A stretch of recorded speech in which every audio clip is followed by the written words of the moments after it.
hey everybody, welcome to our Step Up Clinic here. This is kind of the first session of our fall clinics. For 2023, right. So yeah, we're resuming after a summer where we left. People talked about having some personal goals. We had some goals, 5K race that we were actually hosting. Some people here were part of that. I don't know if we should talk about that a little bit, Nate. What do you think? We'll definitely talk about it a little bit, but I'd like to say I'm Nate Capa with Bremer Prosthetics. And I'm Scott Baronic with Bremer Prosthetics. And I think maybe we'll take a second to go around the room and everybody that's here can introduce themselves.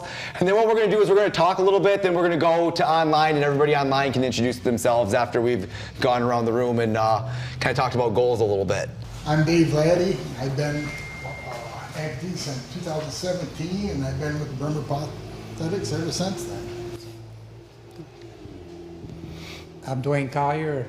I've been with Prosthetics since 2012.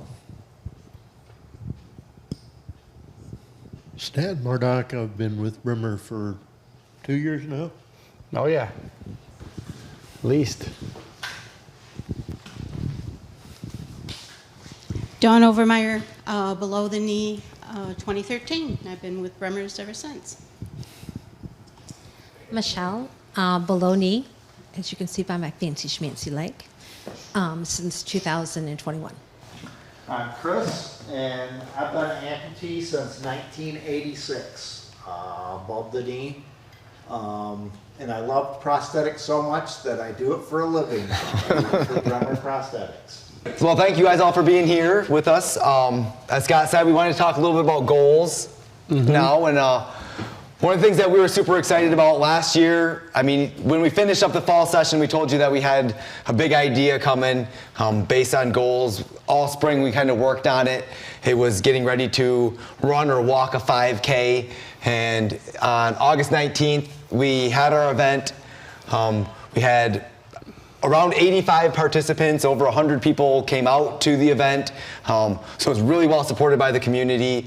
And we were able to raise over $10,000 for the So Everybody Can Move initiative. So, I mean, set a goal, and I mean, so we want to say thanks to Ben. We see Ben online here. Say thanks to Ben for kind of coming up with our goal there and helping us to steer the ship. So really appreciate that. I mean, what I really enjoyed about it, I mean, we talked in the summer and we know a lot of times amputees and running, it isn't the most common thing, contrary to what we see on the television, how they always show every amputee is a runner. But what I saw just a lot of people participating at different levels, people running, people walking. I think the turnout with the amputee community was excellent. And people in other communities where they may have been struggling with some other things. So it was just great to see people kind of push themselves. I think as a group, one of the things Nate and I had discussed is we might underestimate how much we motivate other people. Because there's some, like when we do some of these groups, when we were doing the running, and I think when people are here and they see other people doing stuff, it seems like there's a motivational thing where it helps people maybe get outside of their comfort zone a little bit. And that motivated me. Right, exactly. So that's what I was really impressed with, not just through the 5K itself, but through all the sessions that we had leading up to that event. So, you know, and so talking about goals, I mean, our goal was to have 40 people there, and we had 100 people there. Our goal was to raise $5,000, and we were able to double it. So we don't always have to stop at our goals. I mean, sometimes you get lucky when you exceed them. We would have been happy with by meeting our goals, but it's even better when you can kind of soar past them. Well, the nice thing about goals is when you kind of break through a ceiling, you start to think about, okay, if I can accomplish that, what else might I be able to accomplish? So. Exactly. And so, you know, the one thing is goals are important in life, but they're also super important with rehabilitation, right? I mean, so goals and rehabilitation, we all have our long-term goals, and we know, I mean, if we said, what's your long-term goal? What do you want out of a prosthesis and out of rehabilitation? What's the thing that you want? I mean, the thing that I hear the most is I just want to live a normal life. I just want my life back, right? I want to live how I did. Well, that's a fantastic goal, and that goal is I'm living better than I did. Awesome. And Michelle just said she's moving even better than she did before.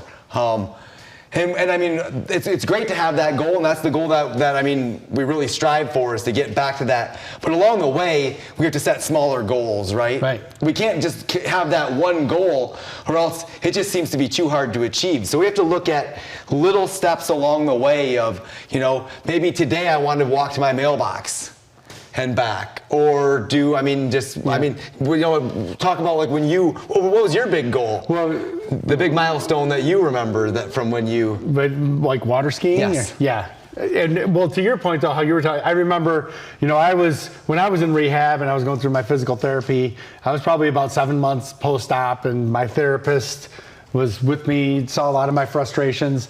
But you know, I saw myself at a certain level where I was prior to the accident. I was a 23-year-old kid. I was athletic, water skied, did a lot of stuff, played basketball regularly, running. So he was looking at me and he's like, well, you don't seem like you're in a great mood today. What's wrong with you? And I said, I don't feel like I'm getting anywhere.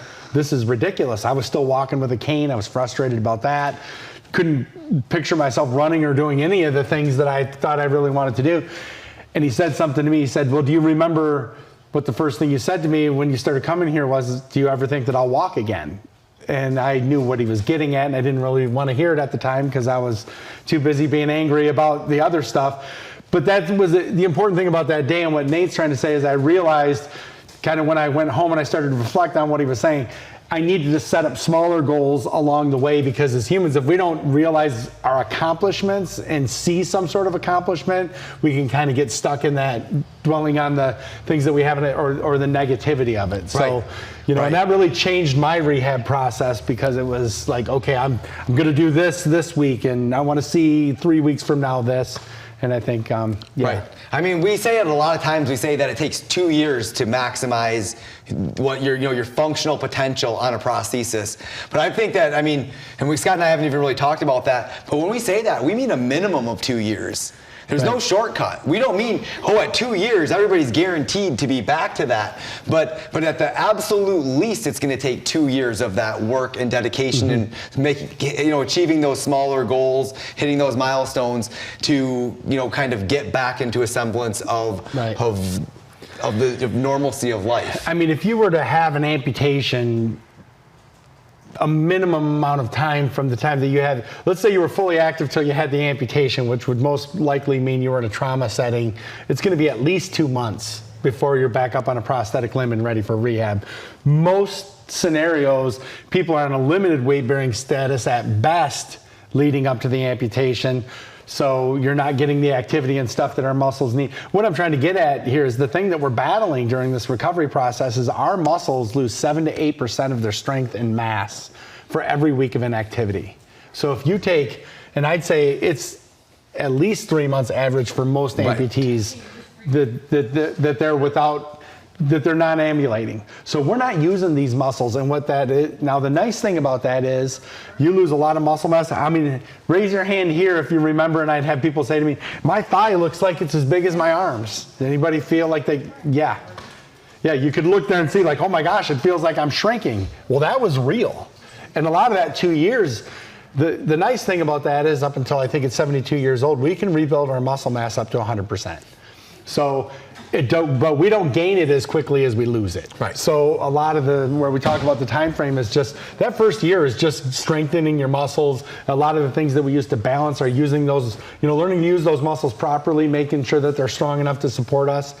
And that second year is more kind of reacting to your environment, the adapting, maybe to recreational activities and things like that on the prosthetic limbs. So, and if you have a setback along the way, where Nate said at least 2 years, maybe you have, heaven forbid, a fall or something happen where you get a sore on your leg and you can't wear it for a while.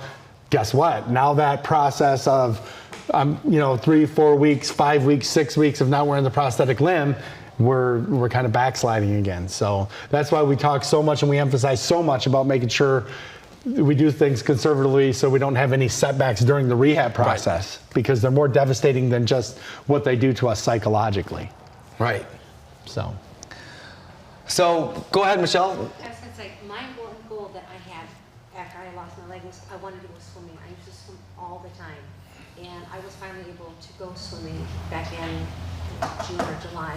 I was swimming for the first time in like years. Nice. So Michelle, I'm not sure if you guys could hear that online, but Michelle said that her goal was to go swimming, and that back in June or July she was able to go swimming for the first time in years again. And you know that it doesn't even have to be a goal about walking, right? It can be a goal about, I mean, it's a goal about an activity or doing something that used to bring you joy, that you know would bring you joy again, like Scott's water skiing. Yeah. That was a big one. Yeah. Well, we were talking earlier about goals. And, you know, I love water, so I think that your story about learning to swim again is great. But I remember, you know, when I first lost my leg, I thought, okay, I won't be able to run the way that I did. I probably won't be able to play basketball at the level that I want to. So I thought if I could just water ski again, because that was something I was very passionate about, you know, I could be happy living my life. That could be my activity. I was under the false assumption that I wouldn't have to run, so it might be easier to adapt to. But you really don't realize how much you use your ankle and your back weight, and like it's all about weight shifting, right? How much core there is involved, right? A ton of core. I had to learn how to adapt using my hips to shift weight and feeling, you know, and there was a lot of frustration in that because I used to ski really well, and then I was, you know, I could get up on one ski. My goal was never to get, you know, a lot of people ski once in a while to say, hey, I got up, that's good. Like I didn't want to get up. I wanted to ski as well as I did before, which was at a high impact type of level. But the point being, once I made it through all that, and I learned a lot about my body, a lot about how to use muscles, I was adapting so much in other areas of my life that by the time I came out on the other end of that with success, and like we talked about earlier, all of a sudden I thought, why did I limit myself to water skiing? I had a feeling of accomplishment that made me feel like I shouldn't think about limitations at all, and I was looking for more things to try to accomplish. So having that one thing as a starting point is really essential, because we all heard the saying, success breeds success. Yes. Once we have that accomplishment, it's like, oh, what else could I do? But I walked, obviously, but I didn't walk. I didn't go great distances. I mean, house to car to store home. But that, when I heard about the 5K, I really worked hard on that because I wanted to show myself I could do that. I mean, not prove to anybody else, but prove to myself that I could do that. I wasn't able to do as much as Michelle. Sorry. I'm sorry. No, that's okay. I wasn't able to do as much as, like, you know, Scott, you ran past me, I think, 4 times when we were there the other day. So, I mean, but I knew that I was still very new at this. Yes. And it's going to take time for me to build that strength up and achieve something that in 53 years I hadn't done. You know, I haven't ran, I think, since I was in elementary school on the playground. what you're talking about, honestly, is how most people in America live their lives as they get older. They become more sedentary, less active. Right. So it's not, and Nate and I have said, it's not even just for, you know, a more active lifestyle is a healthier lifestyle. Yeah, and I have a more active lifestyle than I had prior to losing my limb. I'm far more active now. So a couple questions I'd like to ask you. Have you continued to walk and do more of the Yes. So has it changed your life in a way Absolutely. that it's not just like training for an event, but it's more of a lifestyle thing? It's more of a lifestyle thing, absolutely. And you feel fantastic. better because of it? I do. Yeah. And I just have to let you know that my nephew was with me when we were doing that, and he was so super excited about your leg. He's like, "Do you think you'll let me touch it?" And I said, "No, leave him alone." I'm gonna let him touch it. Because it's the odd shape, but he's used to Aunt Shell's leg. Right. But like that one there, he thought that was absolutely the most amazing thing he could have ever seen in his entire 17 years. Yeah, but I'm sure I don't know if you heard the story or not. I tell it, but so I was wearing my running leg one time, and actually I had somebody come up to me and said, "Do you think that gives you a competitive advantage?" You're running on one leg. I'm running in the middle of my tibia. Yeah, exactly. Yeah. You have your whole leg. If you can't run, that's on you. But I figured it must look really cool if people think that. Oh yeah, I get a lot of little kids who absolutely love my leg. Right. I was at Walmart a couple weeks ago, and I had this woman go by me, and I had my leg on, and she's like, "Oh, cool leg." I said, "Thank you." She went past me, and she said, "Freak." I'm not a freak. Right. I lost a limb. I mean, you don't know how I lost that limb. I could have been in a motorcycle accident. Well, it I doesn't even matter. It doesn't. It doesn't matter. Exactly. And I think, no, we're not freaks. There's nothing wrong with us. I'm more active now than I was prior to this. Mm-hmm. And, I don't understand people sometimes. I really don't. Well, we got to understand like all kinds of things. And sometimes when I talk about this, I use the word discriminatory because, it's true. Like people have a tendency to put things into a category that they don't know and they don't understand. They make assumptions. And they make assumptions. And the bottom line is, and I don't know if people watching us online or may realize this, amputees are less than 1% of the population in America. Actually, they're about 0.66% of the population. So now, that's a pretty small percentage. I mean, if you're going to talk about a minority, that's a very small minority. Now you incorporate into that, there's people like myself who lost their legs because of a motorcycle accident or trauma. There's a lot of people lose their legs because of a diabetes, circulatory complications. People lose their legs because of cancer or because they're born with congenital situations. Right. So now we have this now we take this small 0.2%, and then we divvy it up in all these different parcels, and then you factor in. You don't know what somebody else's struggle is. They don't understand. To make that assumption, to just think that, That's what I'm trying to say. There's not enough information out there in such a small group for anyone to really, and like we would say, insurance companies or anyone to really understand what our struggles are or what we're going through. Exactly. It's why the thing with, I think it's great on TV when we see the people running on running legs because I know it gets people's attention. But what they don't understand is, I wish they would, like if you're going to live an active lifestyle on a prosthetic limb, you're enduring a certain amount of pain, and there's a lot of mental toughness that comes with that and fortitude. It's like, this is the part of you, and I wish they'd show when that person's done running, when they take their leg off, how they have that sore on their limb, because we probably had, like you becoming more active, I'm sure you probably endured some of that. Actually, I've been doing really, really good. I use that spray that I can. I Great. use the oil every day. But the perspiration in the socket is a thing, and that leads to blistering. I have to take that off. Yep. Right. Yeah. I do have one other question for you, though. Sure. So you mentioned you swam, and you haven't in a while. Yes. Tell me a little bit. Was it in a pool? Was it in a lake? It was in a pool. It was in a pool. Did you do it with the leg on or off? I did. I went with my swimming leg on, but then I took it off because, I wore my prosthetic leg in there because I thought, I don't want to freak anybody out. And then I was in there, I was like, no.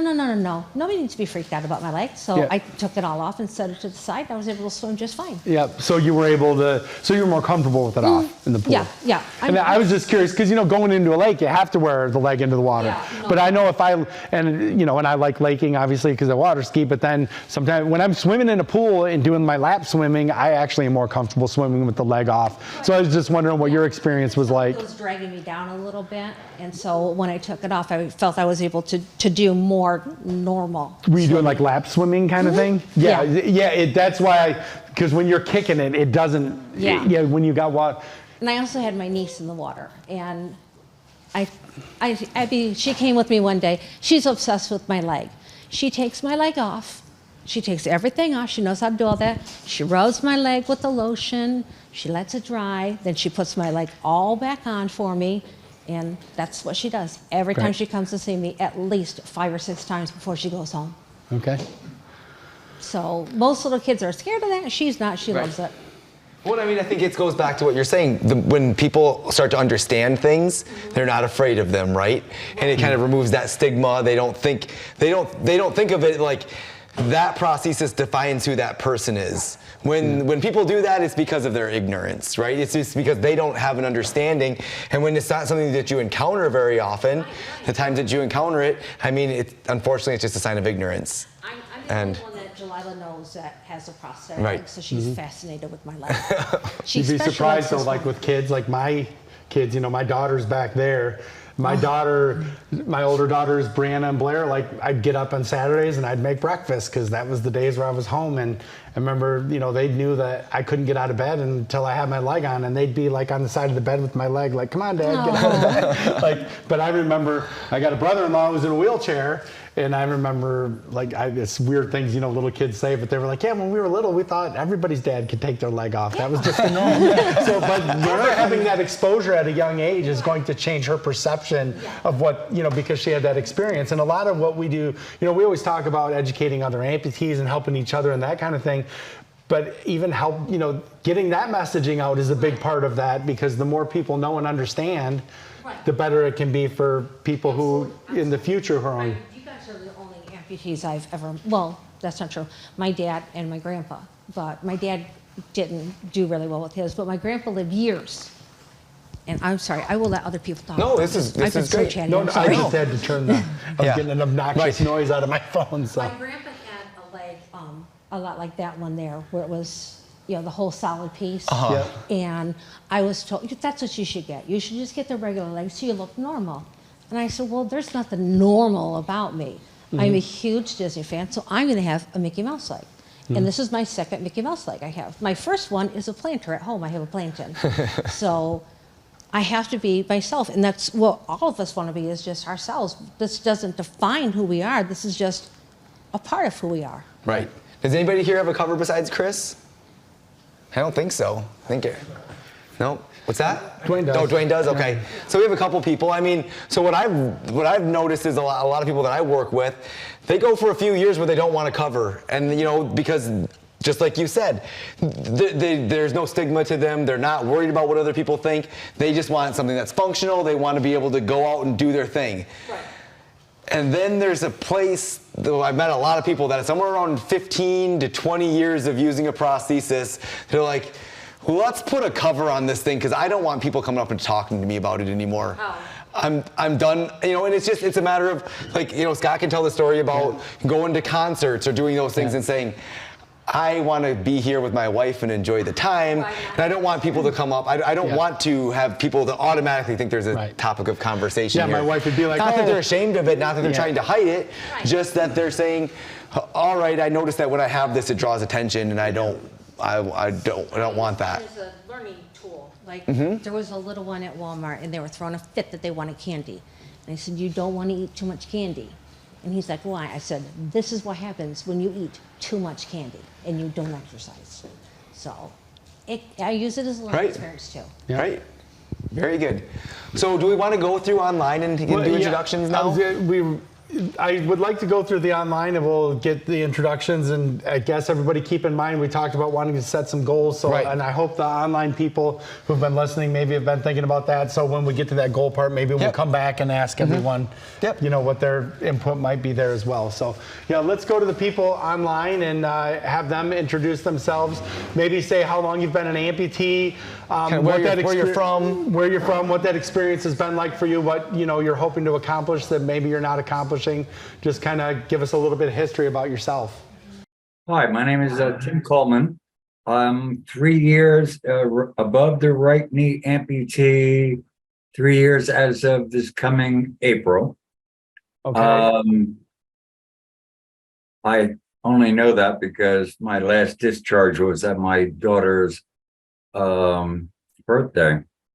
Anyway, 5 failed operations in New York. I don't know if anyone's from New York, but if so, run, Forrest, run. My daughter kidnapped me. I'm currently in Doylestown, Pennsylvania, and they tried to save what was left of the mangling in New York, and now I'm above the knee. I've had a above the knee amputation since that point. I had a mechanical leg at first. Now I have a bionic leg, I call it. I fell 21 times since that time, and I have come to grips with the first 20. The last one has just rattled my brain, and so I'm beyond scared of falling.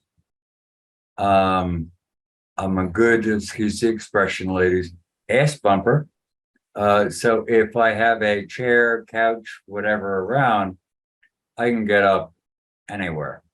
I can get out of my 4th floor apartment, ass bumping down and up. But on the street, I'm afraid. And that's my biggest challenge right now. Can we ask you some medical questions? care in Pennsylvania, with the exception of the outpatient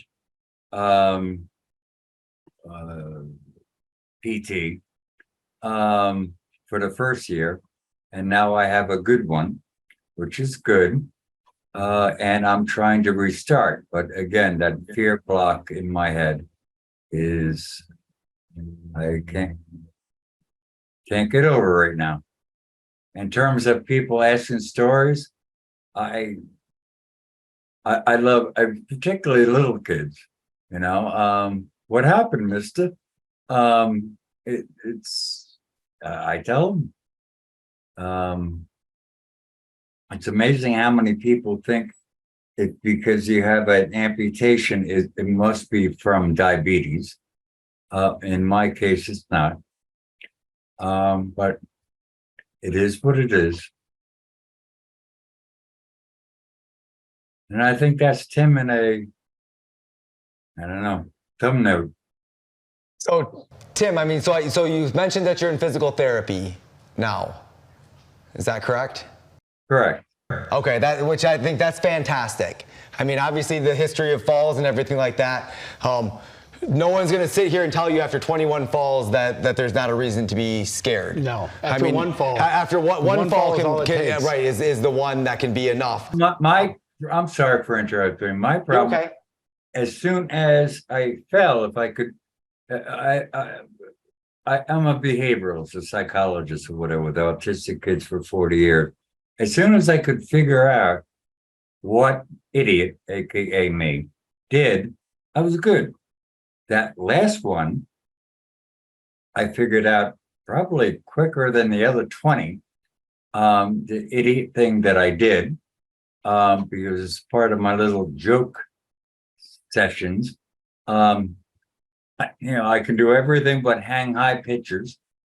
And that's what I tried to do. And I fell, and that I can't get that out of my head.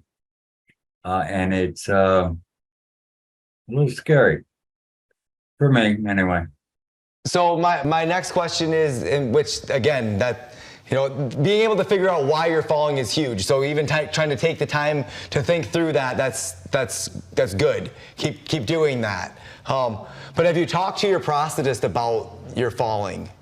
Have you gone back to the place that you received your prosthesis and talked to them about how often that you've been falling and about the fact that you're losing confidence? Yeah, I liked my prosthesis person, and he suggested my bionic leg. I got I know there's a technical word for the doctor. I call them rehab doctors. I got a new one, which was another problem. Because my initial one would only do things over the internet, which you really can't assess what the hell is going on over the internet. No offense. No, absolutely. But not that. And it's great to see a PT person there live and great, but it's not the doctor. So I wasted, I think, a year plus. Well, but I mean, what I wanted to say is that your stability, so the alignment, the positioning of that knee to your body is very critical for your balance and your stability. So if you're falling as often as you are, that's something that I would request that is evaluated. It's called the biodynamic alignment, and you want to make sure that alignment is safe enough for you to be able to stand, reach for objects, do things without the knee buckling and causing you to fall. If that knee is especially with it being a microprocessor knee or bionic knee like you're saying, if that's buckling when you're doing those kinds of things, it would indicate that either there's a setting that's not programmed correctly, or that alignment isn't proper, and that there's some component of your musculoskeletal frame that's not being accommodated for properly in the positioning of that knee. Or the knee might be malfunctioning. Great point, Scott. In particular with the microprocessor knees, absolutely. We rely a lot on that technology because it has sensors to indicate what's going on.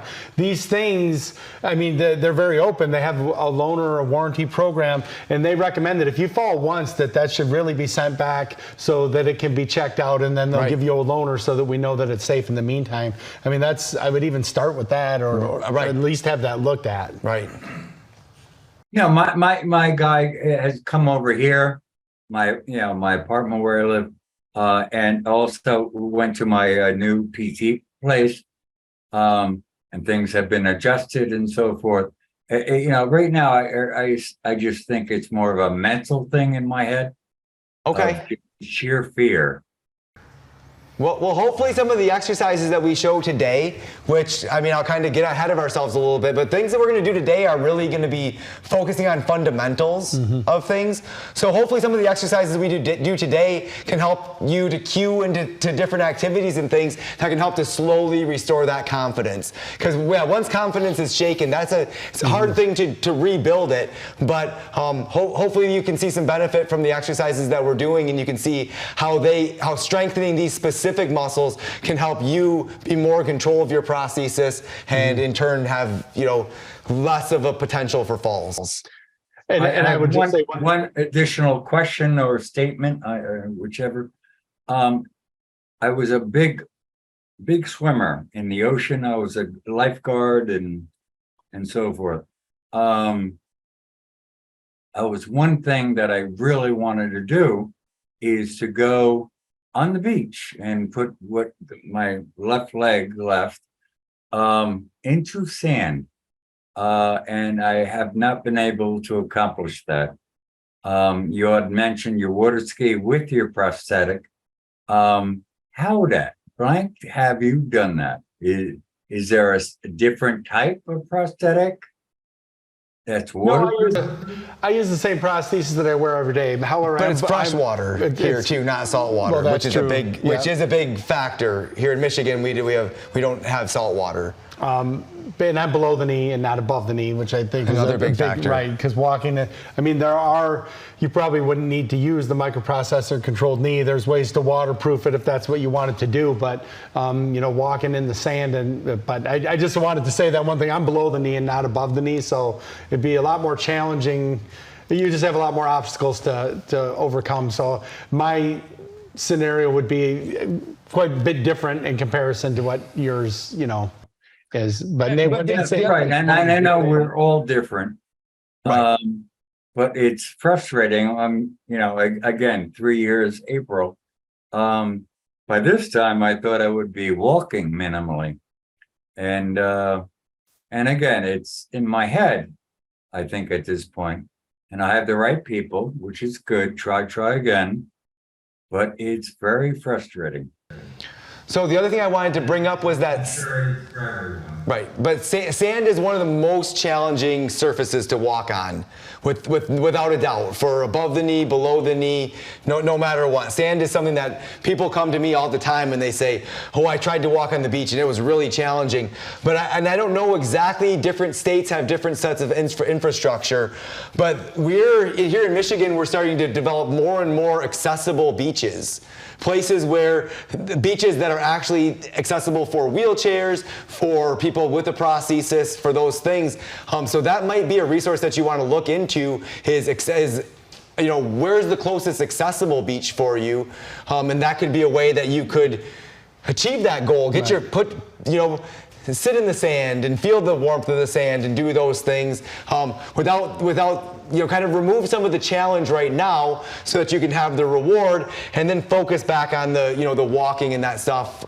Right, because what I was going to say, the bigger challenge really is getting from the car to the water. Yeah. When you're in the water than swimming, that's not, that's going to come more naturally than you might think. But getting there is what I think, if you focus on that, that's going to get you closer to where you want to be. I started swimming again, which was really great. The first year I was too embarrassed to show Sally. That's what I call my stump. The prosthetic is Mustang, just Mustang Sally. Anyway, but I got over that. I finally got in there, and then evidently the little kids were pooping or doing other things in the pool.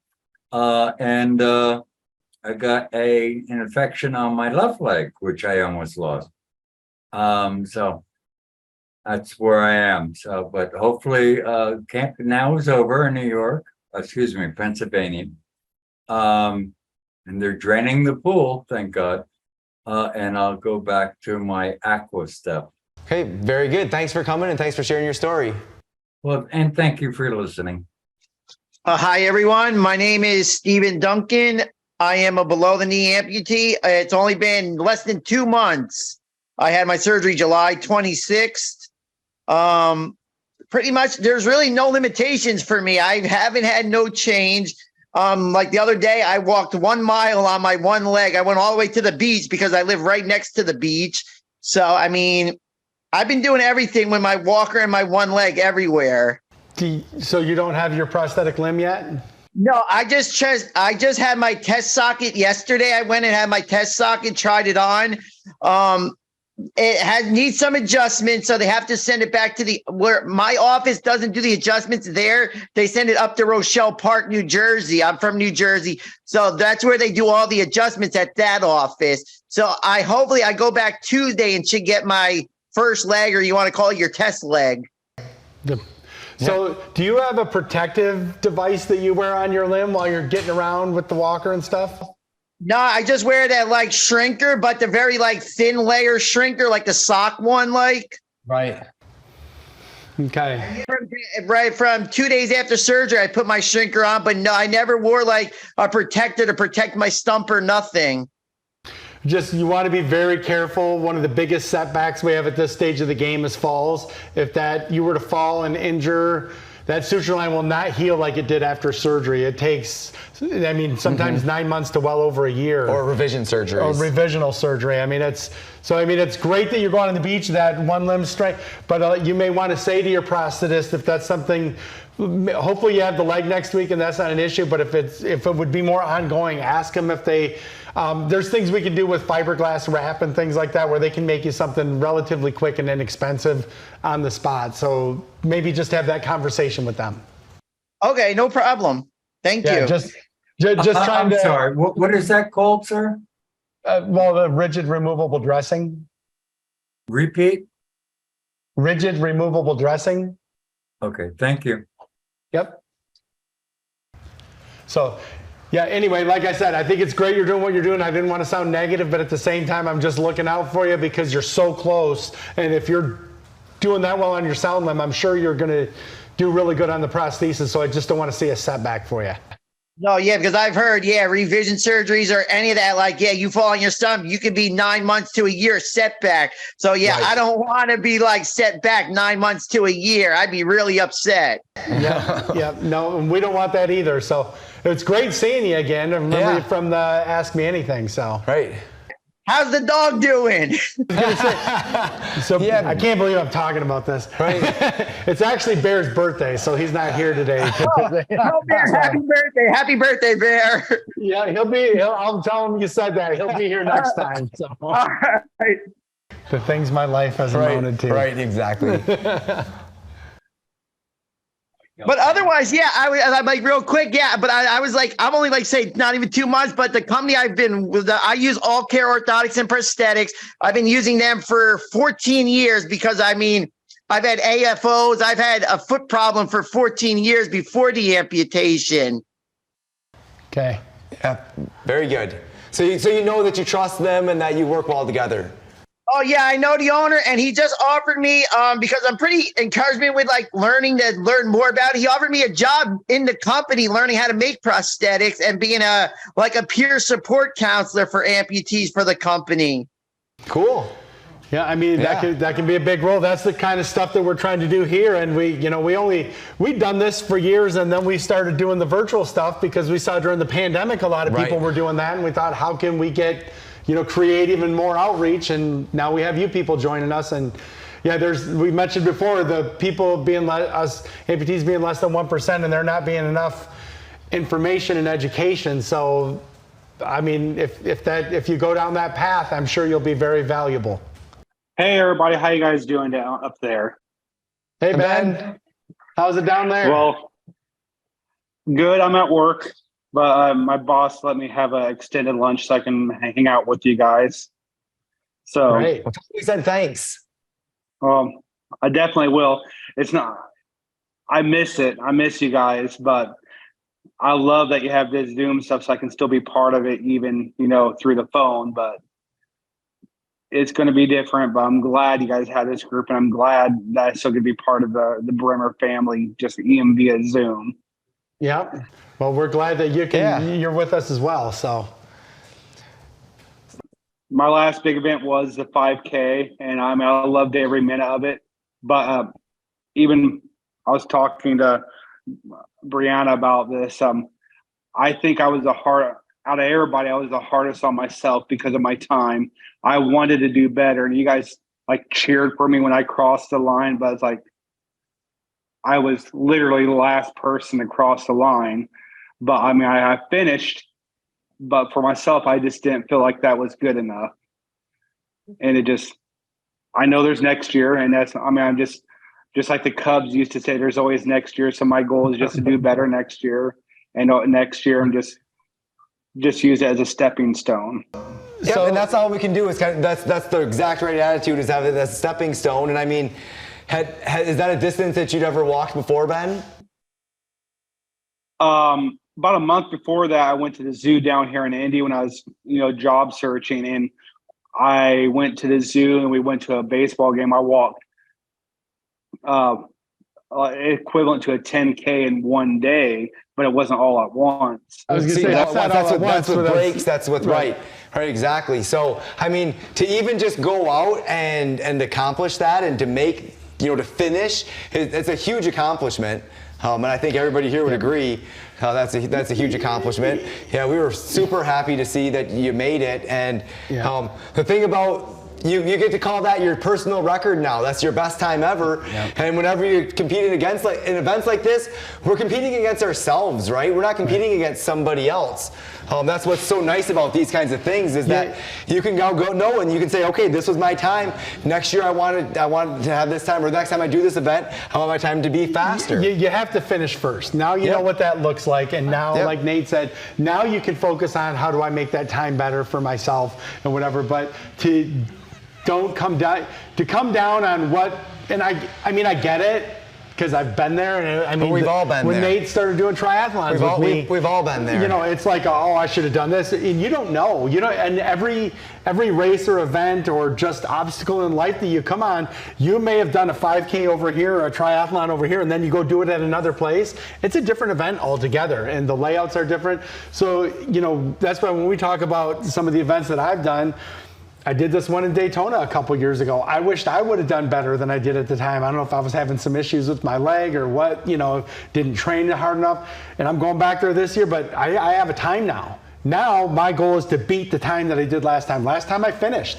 But you know what I learned during that event too? I used to be really hard on myself about times and everything else. I was in a different place with a different environment, different atmosphere, different people that we met. They were having people with disabilities were there. And I got to the point in the middle of it, I'm like, you know what? I'm going to have fun.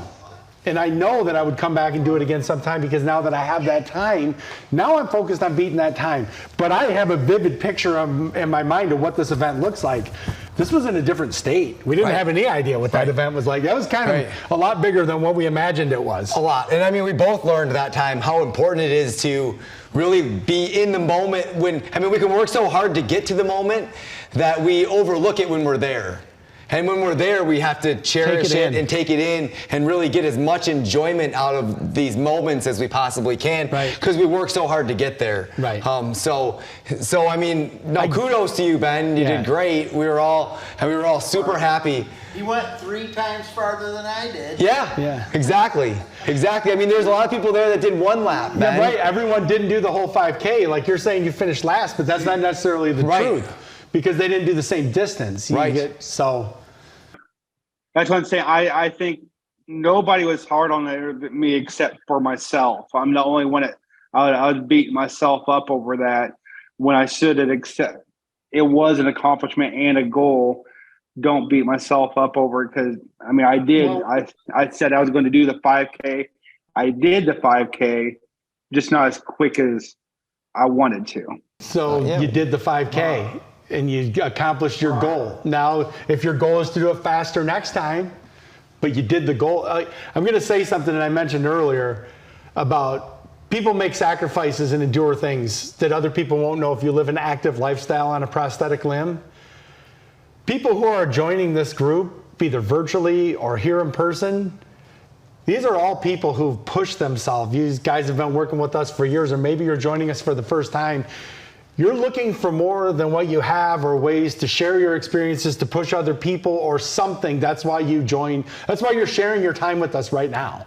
So you saying, yeah, I'm hard on myself, those are the kind of people that are driven to do more and live in a more active lifestyle and push themselves. And that's, I think we're all hard on ourselves. Absolutely. But that's kind of what comes along with that is those accomplishments that we were talking about earlier. Because if we don't feel that and have that drive to do better, then we don't get that sense of accomplishment. I mean, and it's okay to have that sting in the moment to say, oh, I didn't quite get what I wanted, this wasn't it. But we can't dwell on that, right? We have to use that as motivation to say, okay, now I learned what I can do, and I learned what it's gonna take to do what I want to do. You wouldn't feel like you could do better, or that sting is coming from you thinking you could do better if like you couldn't accomplish. You didn't say, I can't finish this. You're like, hey, I could finish this. Now I wish I would have done better. That's what makes, so we use those things to motivate ourselves. Right.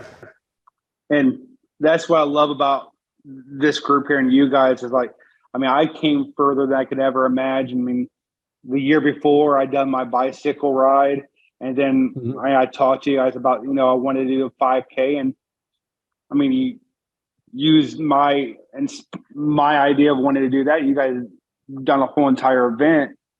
Like, wow. I mean, like you guys were there with me every single step of the way. It's amazing how awesome this group is.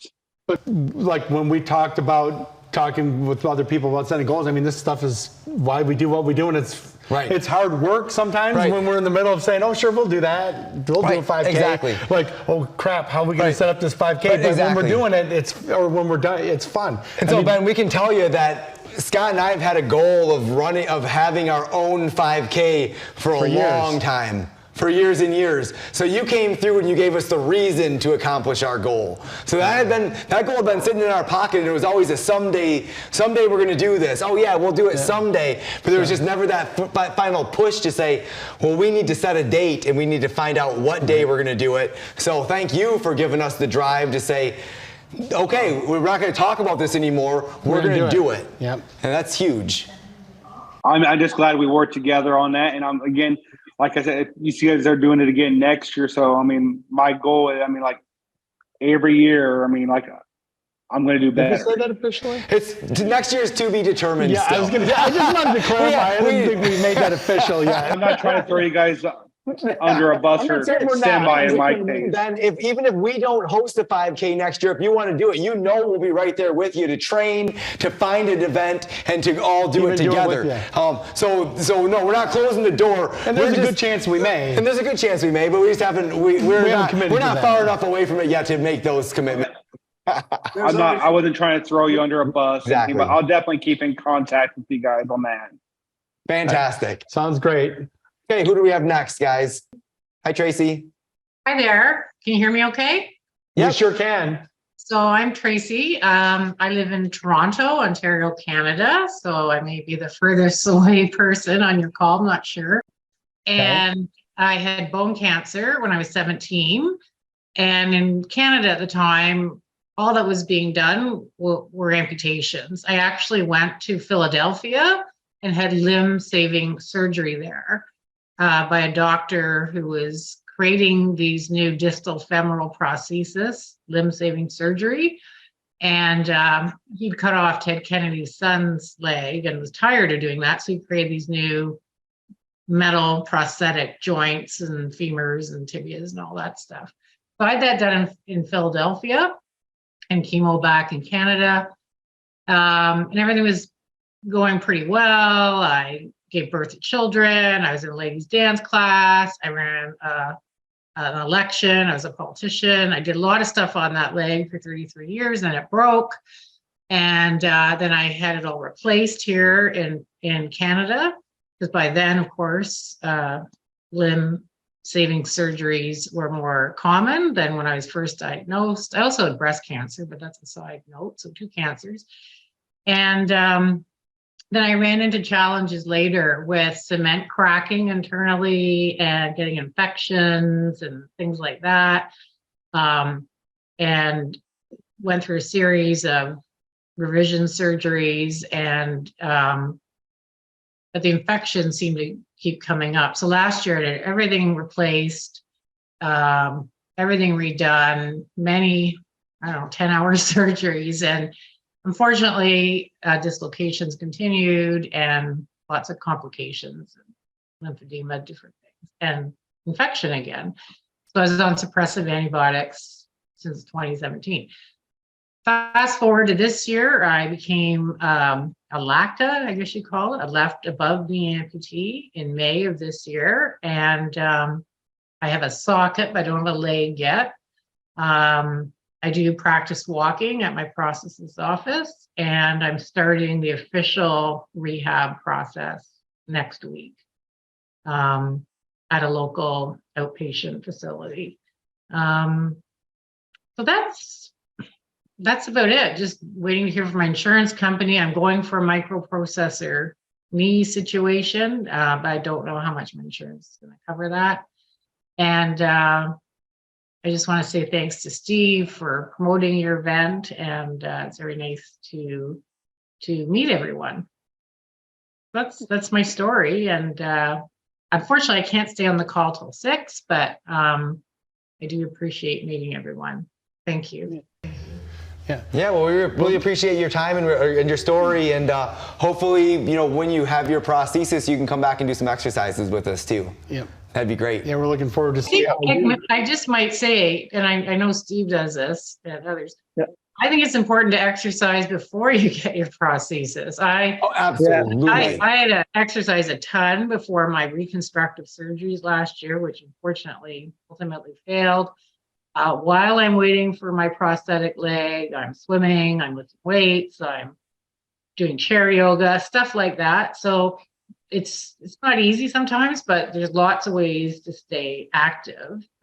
Absolutely. Whether you're waiting for a leg, whether you're back in a wheelchair for a while or whatever, you have to adapt a lot. There's a lot of stuff on YouTube and things like that. So I think staying fit is very important. Yep, and we have a whole host of kind of exercises and things that don't involve a prosthesis, so that are kind of set up for the time like you're talking about. So or adapting in the chair. Yep, or adapting in the chair. We couldn't agree with you more. So thanks for that, making that point for us. That's great. Yeah, the more time you spend with us, you'll find out that we like to be active, right? Or promote active living. Right. So. Well, it's more important, I think, when you have an amputation, but just the aging process, right? It can sneak up on you. So I think, not that I'm an athlete or anything, I'm not, but just staying as active as you can is important. And a story I remember in 2018 when I first, because I never distance ran, I lost my leg in 1994, and I did a lot of other stuff, and kids were young, coaching basketball, all that kind of stuff. And I was active, lifting weights, but distance running was always difficult because obviously you're running on the bottom of your tibia. And Scott doesn't exactly have a runner's frame, if you can't tell kind online. Of big, kind of a big guy. So short distances up and down a basketball court, I was really good at, but long distance. But anyway, when I started doing that, the idea is I approached Nate. I was like, hey, I got this idea. I think it would motivate amputees, because if people want to go back to work or do stuff, they think if, he could do a whole triathlon, it would make our goals be more attainable, that kind of thing. And to your point that I'm trying to make, along the way, I remember after I did, I think it was my first triathlon, I was going to do the second one, or I did the second one. There was a guy came up to me, and he told me that, and he said he had weighed like 300 and some odd pounds, and he was down to 200 and some odd pounds, and he was on the verge of getting diabetes, and he was trying to do some lifestyle change stuff. Because, we were talking about motivating amputees is what I thought the goal was, and I don't know if you remember this conversation, but he's like, I did my first triathlon, or it was my second, and you were there. He goes, and I come here to the pool, he's like, and every time I come here, I see you swimming, and he's like, there were mornings when I wouldn't want to get up out of bed, and I would think, well, if he's going to be there, then and I'd never talked to this guy before. And I was really, because at the time I was kind of like, I don't know how many amputees, right? We weren't doing virtual stuff, might have got the story, didn't get the story. And then we kind of said, we thought we were doing something to really advocate for it, but really if it affects anyone in a positive way where it changes their life, it's a very important and serious thing, and it is life-changing. And we just don't hear enough of this as we age, and how some of the comorbidities that we deal with as we get older can be reversed by just having an active lifestyle. So thank you for sharing that with us, because that's something that we talk about from time to time, but maybe not enough. Right, exactly. Hi. There you go. Hi, Nancy. All right, Hi. I came back. I don't know what happened. My name is Nancy. I live in upstate New York. I come from Long Island, New York. And I love, and Tim too, and I love the beach. And that was one thing that I've never had a summer without really walking in the sand until this summer and last summer. I had my amputation 18 months ago. And so last summer, actually, I went down, I was on a rehab on Long Island right at the beach. And it was nice because I could go down there in the wheelchair, but I couldn't, I couldn't walk in the sand or anything like that. But it was just, that's where I belong. I love the beach. And this summer, I didn't really go to the beach at all. I didn't walk in the sand. I went to Orchard Beach in the Bronx and just looked at the ocean from a distance, but never really went down to the sand. And I really, really, really missed that. My problem was from having sepsis. I had an infection on my foot and it spread up my leg, and they had to do 2 different amputations. One was below the knee, and I wound up as a left above knee amputee when everything was all done. I was in a coma for, I guess, 67 days. And when I woke up, I didn't have a leg. And it was just frightening. And I've had my prosthesis now for a little over a year. I got it last July.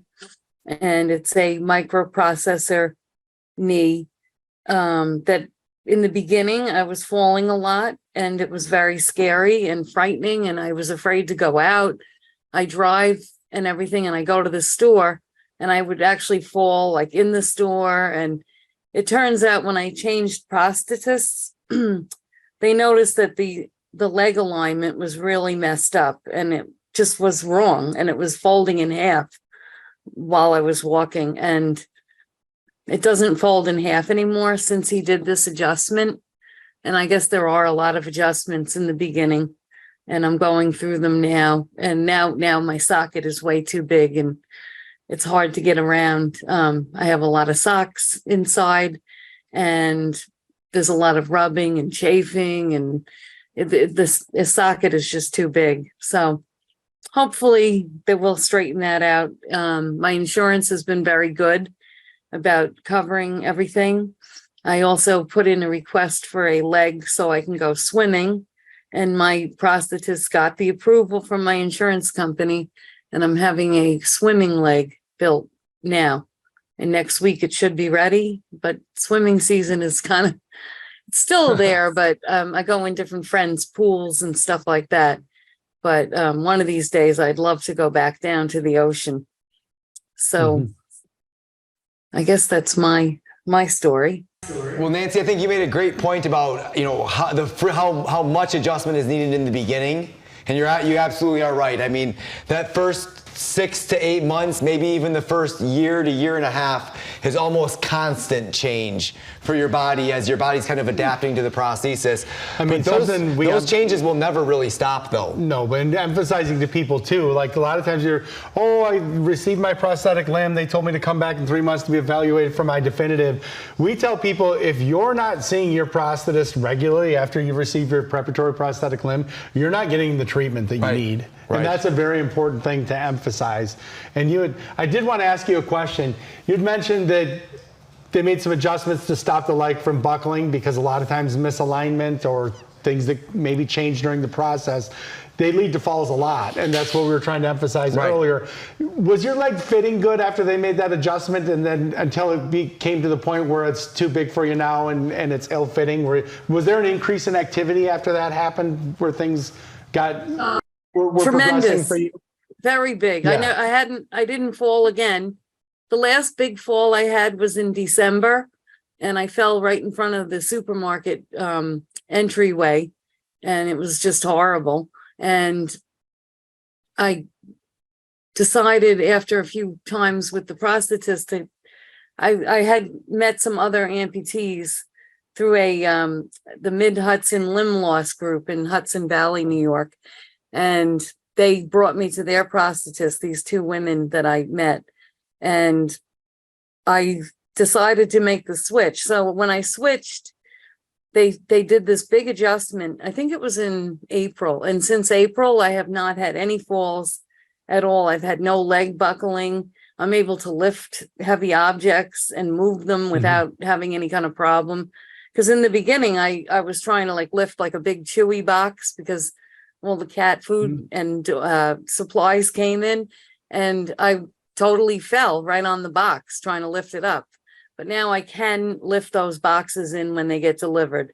So where that socket is in relation to that knee and foot, or it has a lot to do with the stability of that leg. So what they probably did, I'm assuming, is maybe move the knee more posterior or something to change where the weight line of that socket is in relation to the knee. they put a metal plate. They added like a metal plate that actually accompanied the flexion contracture, right? Yep. it does flexion and extension. It allows me better flexion and extension without buckling the knee totally and falling and collapsing.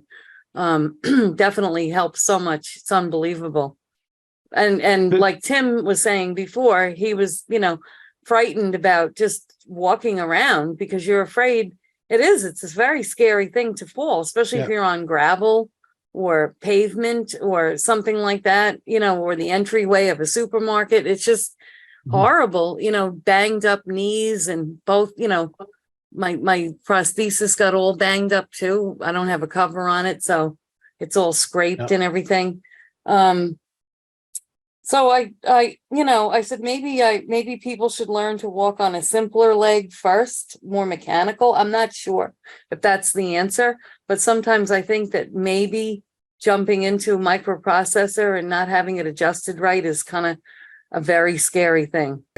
So I would agree with you. And I mean, obviously every case is different. So we don't want to say, globally but I think your idea there of like learning on something simpler, a mechanical knee, and then once you have the fundamentals of control and stability, then working your way up to a microprocessor knee is absolutely the kind of the treatment protocols that we try to follow as much as possible. The problem with the advancements in technology is that sometimes can help to hide and cover up for a misaligned prosthetic limb. People become lazy sometimes in the art of aligning a prosthetic limb. We've got all this technology with gel liners and microprocessor knees.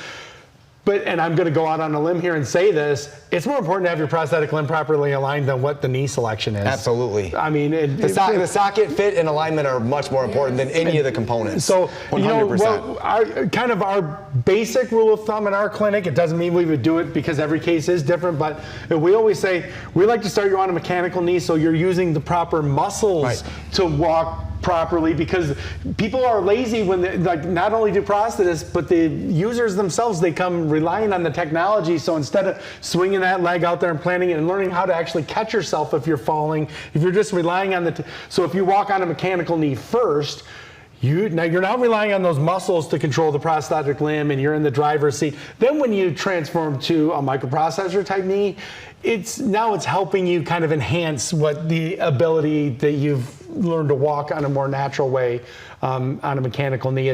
But you're not relying on that technology, which can be, unfortunately, we see it too much, where it's a little problematic. So hi, I again, 3 years or above the knee amputee, and for everyone who's not in New York, don't go there. And if you do go there, don't go to Long Island or the city for hospital care. Beyond that, it's called muscle memory. I'm a psychologist working with autistic kids for 40 years. And I had a mechanical leg, got to know how to use it. But then when I got I call it my bionic leg, Mustang, totally different, and I had to relearn it all over again.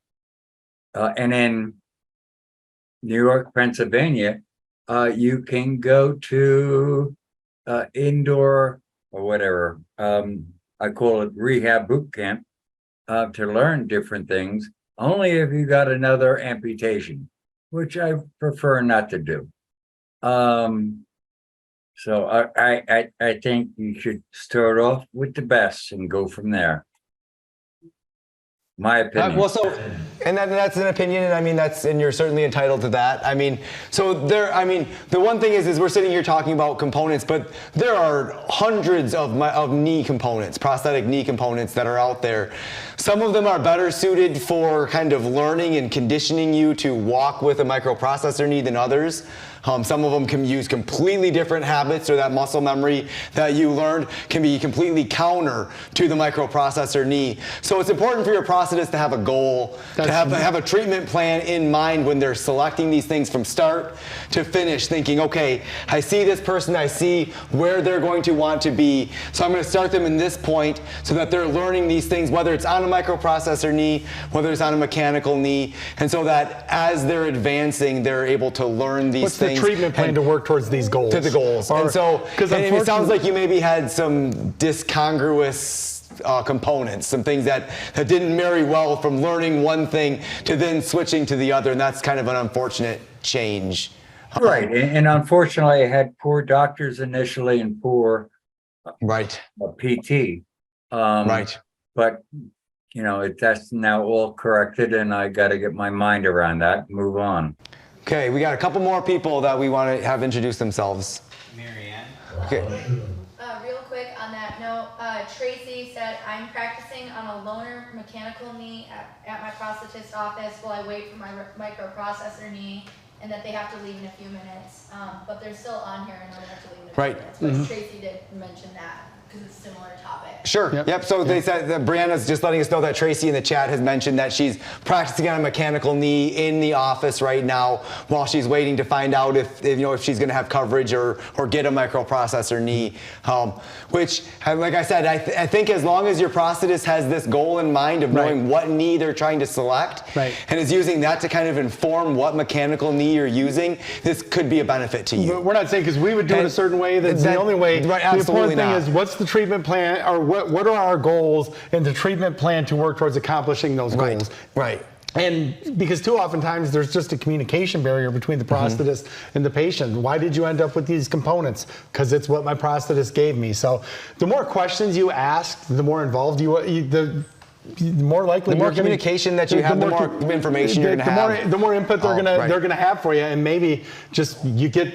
I mean, I'm being honest with you as a caregiver. The more people talk to me, the more it gets me thinking about and more I fully understand what the patient wants to accomplish.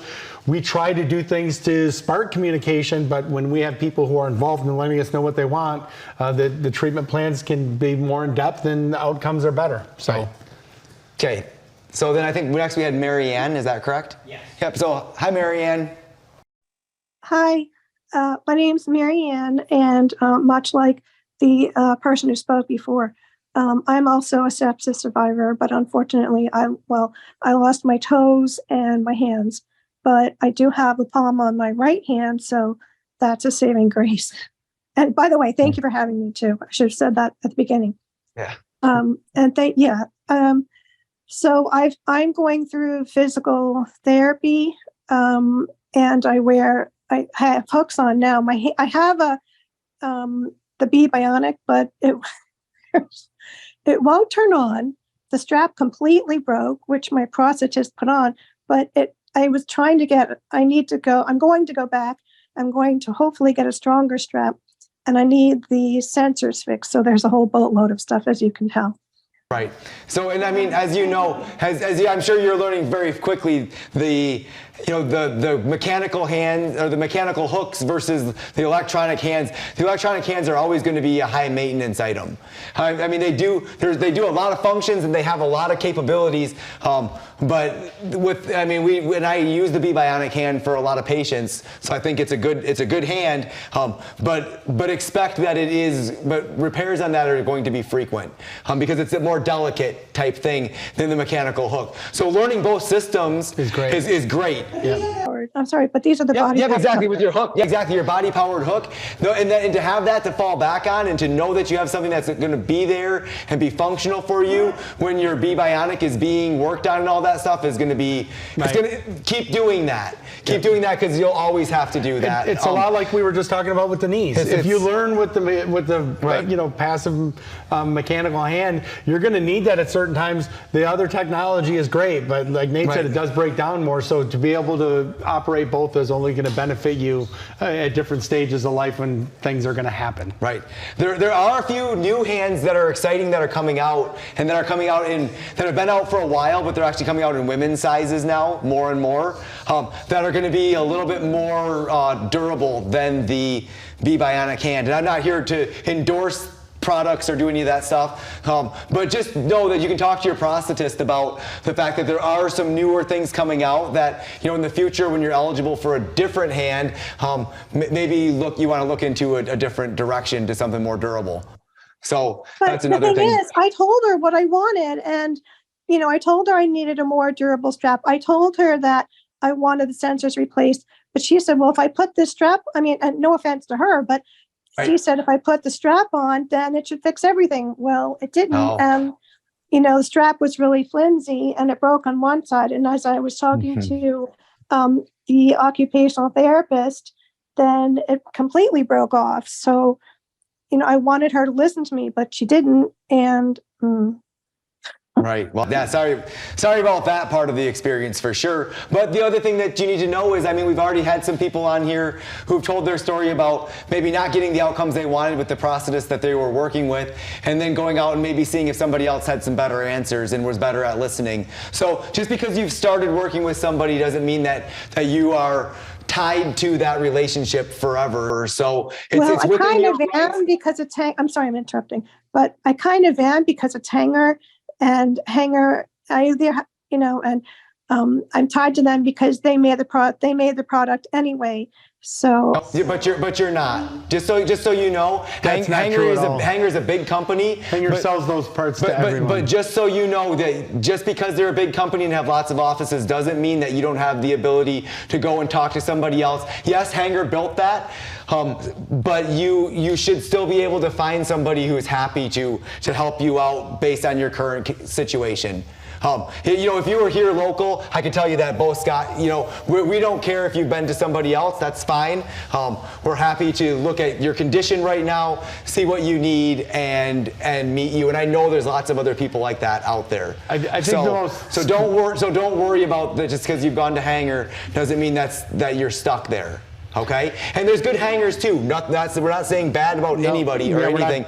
We're just out here to advocate for choice. That you always have empowerment and that you always have the choice to choose your provider. That's something that we really hammer home. And even if you just got a prosthesis yesterday, it doesn't matter if you're not happy with how your prosthetist is treating you or you don't feel like they're listening to you. Go talk to somebody else and find out what other options are out there. And I'm going to emphasize because I think that's more important. You mentioned the earlier part, and I think it's important for everyone to hear, this. Yeah, the strap broke. And, everyone, when we're building prosthetics, everyone's different. That's why they're custom. Yep. That's why they're not off the shelf. Sometimes it might take us 3 or 4 times to find the right way to secure something because you're putting more forces through there. The thing that you said that was more attention getting than the strap breaking was you didn't feel like they were listening to you. Right. And that's what I jumped on. That's what we're responding to because that relationship with your prosthetist is so important and you have to feel like they're listening to you because so oftentimes we hear when there's problems, if you don't feel like your needs are being addressed, most likely you're going to continue to feel that way or there's going to be at the very least a breach in communication. They may be doing a very good job and they just need to communicate better and you may even be able to get through by telling them that. There's times where we've given recommendations to people and we said, you know what, they come to us for a second opinion. I will say to someone, I don't think anything that you had, that it looks like there's anything wrong with what you have here. You might want to just go back and try to mention communication to your prosthetist. And they've come back and said, you know what, I did that and it worked out great, thank you. So if you feel that way, at the very least, let them know you felt that way and see how they respond. Because it is important. Right. Right. And I did a Zoom meeting with an OT who works for Hanger, and then she told me that she sent an email to the prosthetist so that I have a second voice. So hopefully when I go back, she'll, be more, more willing to listen to me. Right, and maybe she was just in a hurry that day, or, I thought I knew what I was doing, and I didn't. I didn't realize that you felt like you were being passed over. Right, and that's very possible. Yep. So let's just hope that, because that's the big thing out of it. The communication part was the part where the real. So hopefully that works. If that works itself out, then you'll have better peace of mind going forward when a strap breaks in the future, because you're like, I know that I'm working with the person that actually cares about what I have, and they're going to take care of me. But it's hard to feel like there's not going to be more problems, or that we're going to be taken care of if we don't feel like we're not being listened to. Right. And I don't want to monopolize the time. I just have one more quick question. Yes. The hook, the way it's designed, I think it's fine, but, I know I'm the one who has to wear it, but my mother thinks that they come out too far. For us? Well, it's hard to see with that light right there. I'm sorry. We're trying to get it to see if we can get your picture a little bit bigger on our screen here, because we can see you, but I don't have my glasses on, so I can't see that well. So what was your question about? Yeah, it's okay. I think it's fine, but it's not out too far, right? It's out about the length it should be, right? You mean in terms of your body? Yes. So when I assess that, what I would have you do is stand in the mirror, stand with your arms hanging down in a natural position by your sides, and look at it in a mirror. If you think about it, when we stand, we don't stand with our fingers straight like this, do we? We don't stand like this at attention all the time. We stand with our hands kind of in a relaxed position. So what I usually try to look for when I build that is for the end of that hook to be about the same length as your thumb on your other hand, when you're standing relaxed and looking in a mirror and just letting everything hang as naturally as possible. So that's how I would make that assessment. It's hard, I'm not able to see that right now, so I don't want to answer yes or no, but it's something that you could simply do, is you could just look, and if you feel like it's even at the length of your fingertips, that's probably a little bit extra long. And if it's past your fingertips, then it's definitely longer than what it should be. Because you have to think about it. I tell people this about upper extremity prosthetics all the time. I make the analogy: if you pick up a gallon of milk here, right? Okay, I can hold that for quite a while. Now, if I tried to hold a gallon of milk out here, it's going to be a lot harder, isn't it? Now what happens if I put that gallon of milk on the end of a yardstick and try to hold it? I won't even be able to hold it up. With your upper extremity prosthesis, you're holding that weight out at the end of a yardstick, away from your body. So any amount that we can cheat that and make that a little bit shorter than your other side is bringing that weight closer to your body. It's going to make things, it doesn't make it lighter, right? It makes it still the same weight, but it's going to make your body do less work to move that weight. So it's a really critical thing to happen. The length is very important, so that's something that you can assess yourself. Look in the mirror, see how it hangs. Okay. All right. Thank you. You're welcome. I'm having a hard time getting my incision to finally heal. Okay, sorry about that. How long has it been? 7 weeks. That's not, is there a large opening, or is it soft and spread? Is that what the doctors have said, or are you just concerned because of the time? Well, I'm going to go to wound care tomorrow. It's about 3/4 of an inch. The rest of it's perfect. Okay. Are you below the knee or above the knee? Below. Yeah, and I'm sorry, we have the light there's a light right in front of the screen. Were you on the last Ask Me Anything that we did a while ago? Did we talk to you? Okay, I thought so. It was hard for me to see you. Like I already just said, I don't have my glasses on with the screen being that far away. I thought that was you. Hi. I wanted to make sure before. I think you were in the Upper Peninsula of Michigan. Yes, you're right. That's right. You like to be outside. Yeah, I was outside. I had the soccer stuff. All right. You're in UP. And I've spent a lot of time up in the Upper Peninsula of Michigan. And Isle Royal and all those wonderful places. It's a fantastic place. Now I still love the Lower Peninsula of Michigan too, but my heart is still up there for sure. So you're waiting on some healing thing, but you're going to be starting wound care soon. Yeah. Okay. And yep. So Wait, do you have any questions for us, or is there anything that you'd? Well, I guess the only question I would have to ask you is that I think I've been informed not to start the prosthesis process and like the shrinker until it's fully closed. That's going to be something that your surgeon's going to help make that determination. Some surgeons are aggressive and they want them on right away.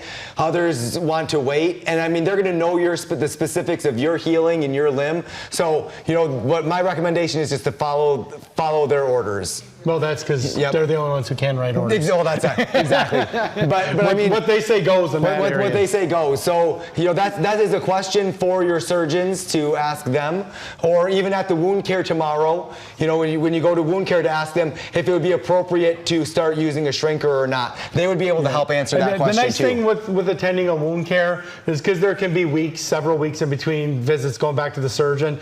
You'll see people more regularly. You'll probably go there 2-3 times a week. It's not uncommon to see people in wound care. Usually wound care treatment goes, pretty well, very well. So since it's been that long, that's probably a good situation for you. But they'll have more interaction with your doctor and stuff like that too. So you'll be able to ask questions, and if they say, hey, I think it's looking better, maybe get attention a little bit more quicker than waiting 4 weeks for the next doctor's appointment. So actually, my doctor, my doctor's in a different state, so I don't really see him. So I'm following up with where I live. Do you know what I mean? Right. Sure. So I would suggest asking that question at wound care then. Yep. They would be the ones to ask. Yeah. Because maybe your doctor never gave orders not to wear the shrinker. Maybe he just never gave orders for the shrinker, and that's why you're stuck in that position. Well, yeah, I think he said. Well, I'll just wait and talk to wound care and ask them what they were, since my doctor's kind of out of the picture at this point. Yeah, right. I think I'll just have to go with what wound care tells me to do. And I think it's a little long, and especially since the rest of it's healed so perfectly. It's right on the side, And so, which makes sorry. Go ahead. Well, I was just going to say, if you have that one opening, I mean, it just depends. And without seeing it, I don't want to say this here, it's not uncommon to wear a shrinker, so that it might not be something that they would have an issue with. But again, seeing it, knowing exactly where it is and why, those are all important details. Okay, it wouldn't be unlikely for them to tell you to go ahead and start wearing a shrinker at all. But without seeing your specific wound, we wouldn't want to say it, right? Yeah. We wouldn't want to get to tell you one way or the other. Yeah, I just wish they would put like a little, I mean, it's like 3/4 of an inch. I just wish they put like a little stitch in there, but. Well, what they want to make sure it happens is, since it opened up, the way they want to make sure is that it heals from the inside out. Yep. So sometimes what can happen is if they stitched it now, it could heal up, the skin could heal up on the outside, but it can leave an open pocket on the inside. That could make an abscess of infection later on and could really cause tremendous complications. So what you'll really want to do is make sure that things heal from the inside out now. Oh, so there's no going back on that. Not really. No. No. I mean, again, not seeing your wound, seeing it, I don't want to say there's no going back, but it would be unlikely. I would be surprised to hear that. Okay, so there's like something this long. Yeah, right. Because if it goes on the surface, you're stopping air from getting on the inside, and that's. Yeah, I mean, the initial thing together was to hold it, after the surgery, was to hold everything together. That's doing itself now. That's holding itself together. And there were also surgical sutures on the inside, dissolvable sutures on the inside that were tying things inside together. But it's likely that those sutures dissolved. So that's not being held together the same way now. So it's letting your body heal things up. But they'll have lots of strategies and ways to promote healing for your body and to get your body doing that. So wound care is the exact right move, and that's getting that started. It should be a positive thing for you. How long do you think it's going to take? Another month or so? Wait, that would be hard to say. Coleman, why don't you want me to share your picture? Can I share your picture with Bill? I got your picture. Can I share it with him? Well, we still probably wouldn't make a diagnosis just because, you know, it's over the phone and we're not doctors. And we're not doctors, so we probably still wouldn't make a, you know, and I wouldn't want to guess, right? I mean, you have great questions. Asking at your wound care tomorrow is the right place to ask those. Okay. Okay. All right. Yep. Thank you. The questions, they're the right questions to ask. We're just, unfortunately, we're not the ones that have the scope to answer. I think you're going to the right place, and tomorrow's probably going to be very satisfactory for you. Yep, agreed. Is this a common problem actually, or not really? It is not uncommon. Yeah, it happens. Everyone loves to heal and go right to the end. Right. It doesn't mean you have complications that are preventing you from healing and that there's got to be more surgery. I wouldn't over it. We see it quite a bit. And like, that's why we said wound care is a great next step. I mean, you need a little bit more to get over that hump or to get that last bit to heal. And they have a very high success rate. I'm pretty sure that you'll be, I mean, if you're healed that much already, I'm sure that things will go just fine. But we'll be curious to hear how you're doing next month. So I hope I'm in a shrinker next month. That's all I can say. Well, agreed. We're hoping for you too. And maybe you'll be in a shrinker by the end of this week. Right, exactly. So, right. I think you'd like to see that part so you can feel like, hey, I have to wait for the leg, but I know I'm at least working in that direction. So it's not more time once the leg is healed that I need to spend X amount of weeks wearing a shrinker now too. Yeah, I don't actually think at the beginning it was like my whole stitch was good, but then at the end it was just kind of globby and it just is, you know what I mean? And then as a result, at the end now, it's just not really healing, you know. I think 7 weeks is a long time, especially when the rest of it looks perfect, you know. 7 weeks is not, this is about an average time frame, 7 to 8 weeks. Sometimes, I mean, I tell people in the hospital, they say, how long before I can wait around a prosthesis? 8 to 12 weeks is an average time frame that we give them for, you know. Now you got to keep in mind the majority of people have circulatory complications, you know, and if you're trauma, that can be different. Right. But, you know, it's not, I wouldn't say you're behind on anything yet. Other than the fact that maybe wearing a shrinker, and I think it would be a nice peace of mind if you could at least, you know, start wearing that so you don't feel like you're moving in that direction, right? I mean, the hardest part is waiting. I mean, you're sitting there, you've had that surgery, and now you can't think about anything but when's it going to be, and I'm ready to try to get a picture of what the quality of the rest of your life is going to be like. I mean, we've all been there. And we know, I mean, it doesn't even matter if it's 4 weeks instead of 7. The waiting part is a struggle. So, I mean, would everybody agree with me? I mean, there was no, I was asked. Who here had to wait at least 7 weeks from their, I mean, did any of you guys have anything that was like that? And I mean, Stan? Because I fell and opened it. Right. So, I mean, Dawn here, who I know you can't hear, but Dawn here had a fall initially, and it opened her incision back up. And so she was so she had a long wait, which would have even made it, I mean, and that, under those conditions, it would have been even a longer wait, just because that's trauma to the limb, aside from it just not being closed. But everything on your limb that incision looks so healthy and clean. I think wound care is going to jumpstart the process for you, and things are gonna. Let them know we're looking at it. Yeah, okay. I can see your. Yeah, they're sharing your limb on the screen right now, and your incision looks that incision looks fantastic. It looks healthy. Yeah. But the end, are you seeing the end where it's split open? Coleman, I sent them the picture. I sent the picture that you sent me. Yeah, like they even said it. It's a very small incision. She's very worried about that little pinhole, pretty much. Right. Having your residual limb heal and having small openings like that is not uncommon at all. Right. Yep. Okay. Well, maybe they'll tell me it's fine. Yep. I think wound care is going to have a good treatment plan for you tomorrow. I don't see any redness around there. I don't see any drainage that looks funny. No, it looks. It's just. I'm not worried about the infection. It just won't. It's just actually going the other direction. It's becoming less closed, not more closed.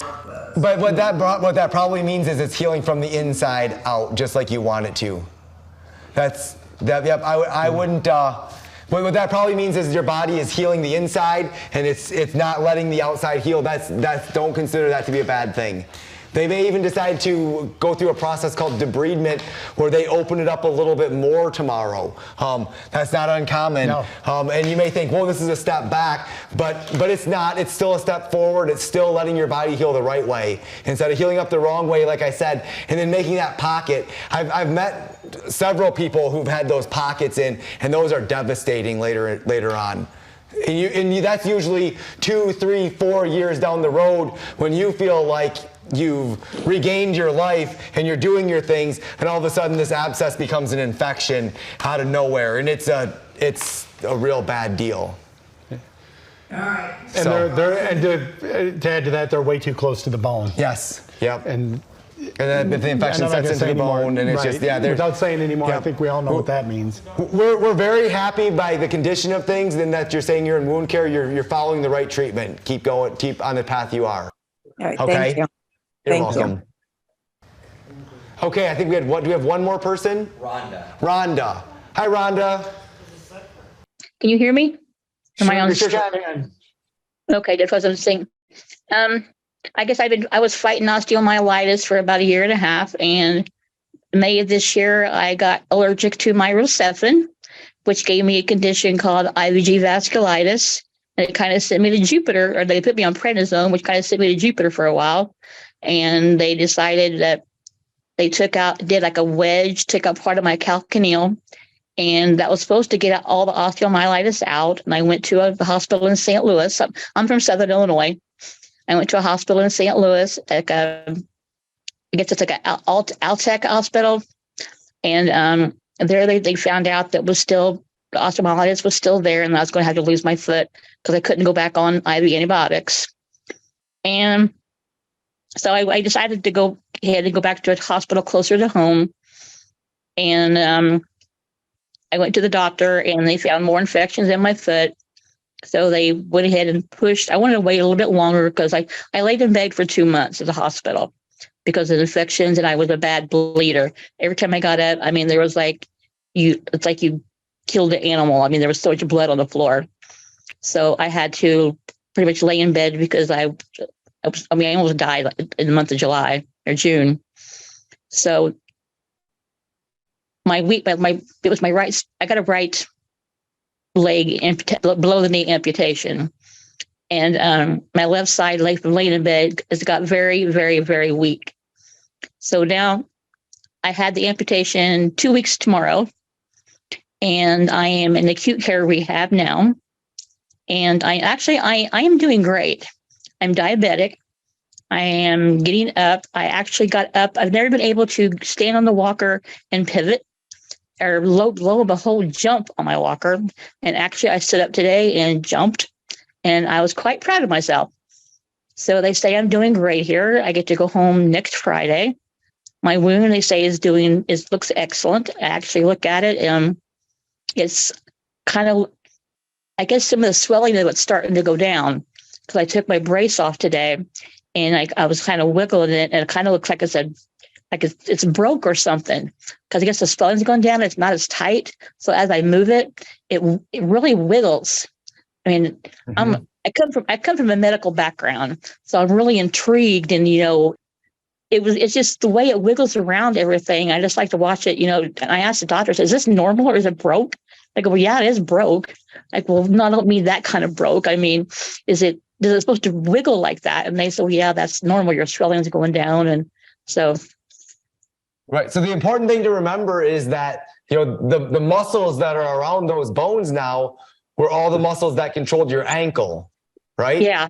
So those muscles they're not attached to anything anymore. So they are going to be loose now, and over time they're going to become more and more loose. And your limb, there'll come a day where your limb will shrink to a point where you'll see a bone along the side around your knee, and you're going to ask somebody, my bone's sticking. You're going to ask somebody, did I break this? Did something bad happen? What just happened here?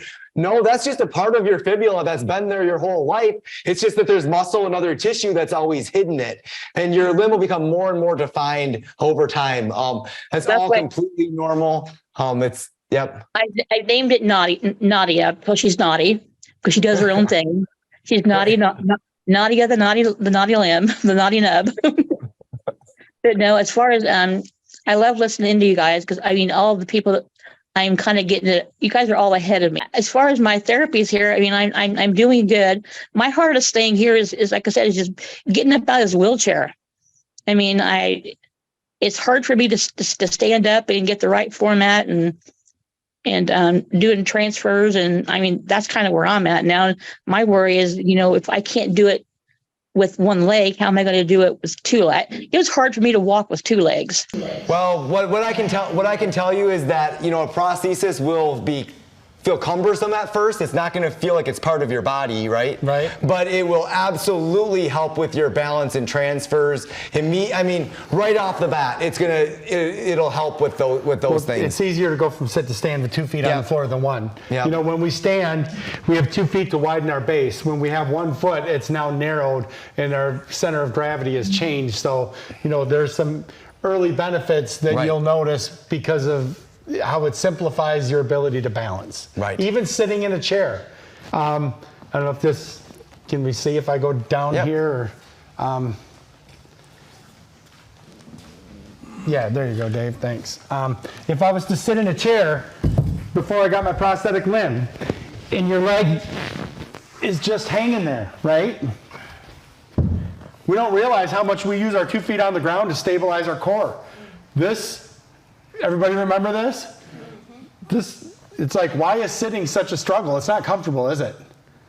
All of a sudden we get that leg underneath us. You're using this foot on the ground to help stabilize your core. Sitting. So it does a lot. The second leg is doing a lot more than till you lose it, then you really realize. It's called an open chain versus a closed chain. When we have one part on the ground, we have an open chain. It's coming up and it's going back down to something that's not connected to something. So it has to go back down through the same side. As soon as we put that second side down, even if we don't put weight through this other side, we've closed the chain. Our body immediately, both sides of our brain are able to balance us better. I mean, there's just so many physiological things that happen just by that touchdown. Just by having something touch the ground on that other side. So the prosthesis will give you an immediate benefit for those things, without a doubt. So I guess, do you have any other questions for us? Or I certainly don't want to cut you short. No, I just want to clarify. You mentioned something about after my surgery is 2 weeks tomorrow. I didn't catch what you said. How long for your prosthesis again? You said about 7 to 12 weeks. Something in that time frame is a realistic way to think. Yep. Okay. I had never asked. I go to the doctor. I keep on forgetting to ask that question. Right. And and again, different surgeons and different treatment teams are going to maybe have a little bit different ideas, but somewhere in that ballpark is going to be the way to think. Okay. Hopefully sooner, right? We all want sooner. Yeah. Yep. So we're going to cut out for a couple minutes just to regroup for the second. Sure. Yep. So we're going to take just maybe like a 2-minute break here, and then we'll be right back. Hey, Rhonda, so you're getting to go home on Friday, not this Friday, next Friday, right? Next Friday, yes, next Friday. I want to ask you, how are you doing with your leg?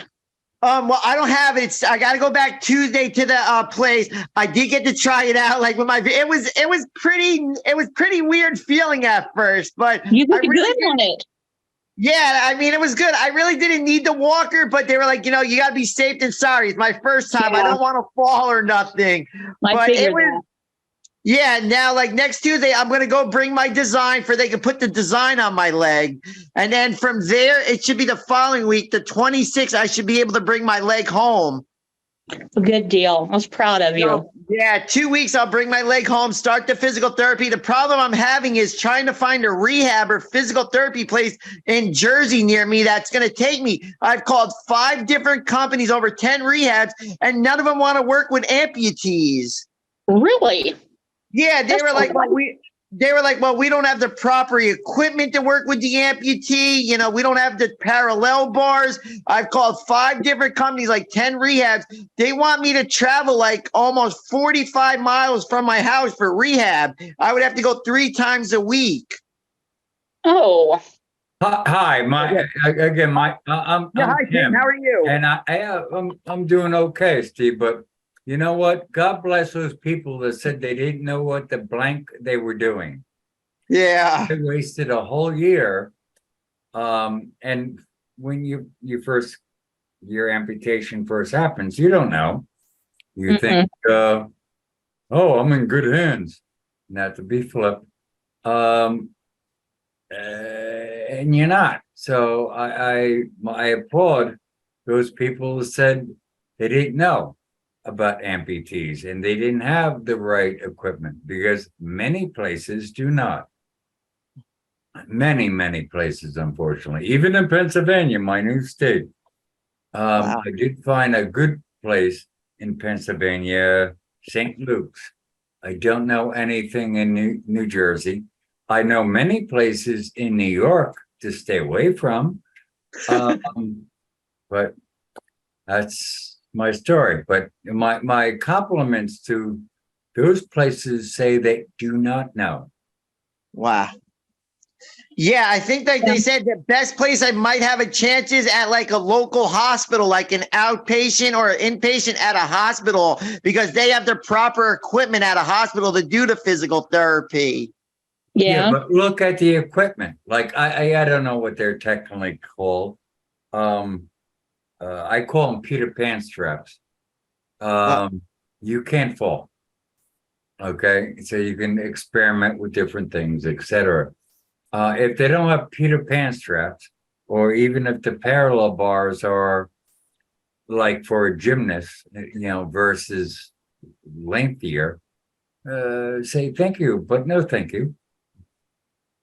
Okay. My opinion. Yeah, you have to look around first. You're going to want to find something that's going to be comfortable for you. No, for sure. And also ask how many ampies, sorry for the expression, that's what I call us. Well, yeah, that's what I was saying. I asked them, I'm like, and that's when I went to one place is like, I really don't like, we only have maybe one in the like 5 years we were open. That doesn't sound that good. No, but at least they're they're honest. Yeah. And that's like more than half the fight. My opinion. Yes. But I wonder though, if you could ask those places where, like if you're going for rehab, could you ask them like what they could recommend where they have amputees, or even Google it in your area? That's the thing. I did ask them. Now I live, well, obviously you guys are not familiar. I live in Jersey. I live in Keensburg, Monmouth County. They wanted me to travel like the Cranberry, New Jersey, Oakhurst. It was almost an hour and a half away. Atlantic Highlands. What? Atlantic Highlands. Wow, I'm like, 10, 15 minutes from there. That's all. Okay. They're back in the day. Yeah. Those days are well behind me. Yeah. You guys need to move to the country. Yeah. The country, that's not that far. I've been letting you know. So you obviously brought a lot of people here with you. So next time you come, we're gonna have Bear here for you. Yeah, to show us. There you go. All right. Yeah, there we go. There.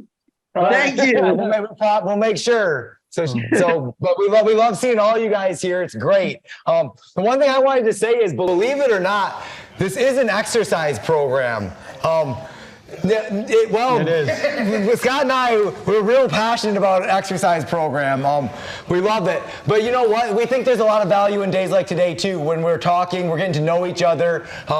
We'd really love to see this group come back next time when we can go through some exercises and do those things. Because now we know who you are. We know your stories. And we can kind of all grow together and do this. But we like, especially me, I like to see people sweat a lot. So expect that, when you come back next time, expect to come and do some work, because we like the talking and we like to set some time aside for that.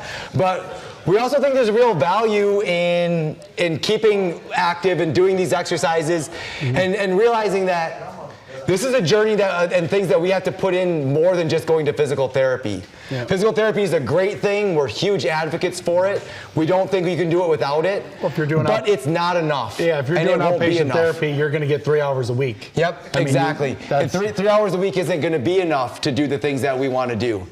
So we really hope to see you back next time. So with that being said, we started our conversation today about goals. We really want to kind of come back around to that conversation so that, we're hoping that people have been kind of thinking while we've been talking about goals, big goals, little goals, those kinds of things. We're not going to single it out and make everybody, we've done that before, where we go around the room and make everybody state a goal. I don't think we're going to do that. But if anybody has a goal, if anybody has something in mind that, whether it's that long-term achievement or whether it's, what you want to do tomorrow and that you'd love to share, we'd like to hear it. So, like for today, we had like some exercises. Obviously, things ran longer there where we were going to recap some of the old stuff. We were trying to keep it open so that if there were some goals that we might want to change. There's on the screen. Can you see it? Bear, there's Bear. Time out. I wish my son was around. My son loves the dog. Bear. We are the Bear will be live next time. Right. Yeah. Happy birthday, Bear. Today's your birthday. So anyway, we're gonna have some different ways to manage some of this stuff so we still get in the thing. But the reason we wanted to keep the rest of it open was if you guys, like we've done before with Step Up, and people have things they want to work on, we kind of might structure, the rest of the fall session towards that. So I have a quick question. Stephen included the videos in the messenger, and I'm sure that working on the videos would be equally as good, right? Absolutely, yes. The videos are great, and a lot of the content that we'll do here in live is going to be the same thing that, I don't want to say it's a rehash of what we do, but we go back to basics a lot of times, right? Because fundamentals are so important in everything that we do. So going back and watching those videos and participating with them is absolutely fantastic. It's just when it's live, you can ask questions, right? So if there's something you don't understand in the video, you can't ask a question there. Where you can do, when it's live, you can ask the question. But absolutely, please watch the videos, do those things. Yeah, we didn't do them because we think that. Well, we also emphasized earlier that we haven't been able to kind of show here, but when everybody's doing the exercises together, how much it really motivates people to kind of push themselves a little bit more, as opposed to if we were just doing this here. We didn't. There's the group dynamic. The group dynamic is really important to the exercise. So peer pressure. Yeah, there you go. It's exactly. Well, positive peer pressure. The competitiveness in people comes out. Right. It's come out quite a few times. It sure does. Group, so. I can't tell you how many people that I've seen in this room right now that have told me so many times that they're not runners. And every time we go through our running sessions, when we get to that last one, guess who the first ones in line to do the running are? Those ones who never run. Yeah. So I guess yeah, but I know my goal. My goal is I want to get my leg and I want to go back to playing baseball and softball. I want to get back out on the field. Even though I'm 40 years old, I want to get back to playing baseball. Awesome. What position do you play? I usually play the infield. I can play like shortstop or even the outfield, but I just want to get back to playing sports. I see there was a program, it's called CAF. It's called like Challenge Athletes Fund. Yeah, and they can even help you with like a running blade if you don't have the money or your insurance don't cover it. They help you with like stuff. Yes, absolutely, and that's a great organization, and they have a lot of resources and help a lot of people. But realize that a lot of times. We tell people a lot of times to make sure that you advocate for yourself. Those like the Challenge Athletes Foundation and some of these other organizations are great things and they're fantastic resources, but don't go to them until your insurance company actually says no. Don't take a false no from your insurance company. If you want a prosthesis that is designed for sports, have a doctor write a prescription for that, submit all that information to the insurance company, make them put a no stamp on it. Because you would be surprised how many times when you actually present the information to your insurance company, people have coverage. I go on this all the time, and I'm an advocate for this, and I help with policy, and I do a lot of things, and I've been caught by it before, where I'm about ready to tell a patient, no, you're not going to get that. And then it's like, wait. And then we send the things into their insurance company and they say yes. And I'm like, I was so close to gatekeeping this person from the thing that they needed. And so make sure that your insurance company says no first.